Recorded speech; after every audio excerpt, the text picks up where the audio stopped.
হুম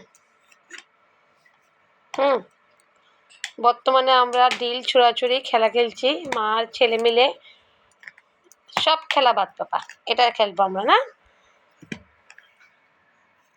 হুম, ঠিক আছে। হুম হুম হুম হুম, দাও দাও দাও দাও দাও না মা।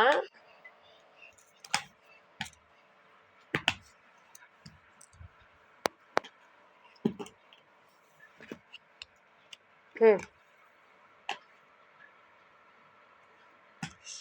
মাথা ব্যথা করতেছে। হুম হুম শান্ত রাখার আর কোনো উপায় দেখছি না, এটাই উপায়, শান্ত রাখার উপায়। হুম, পেছনে চলে গেছে, আনো আনো পেছন থেকে আনো। হুম, দাও দাও দাও।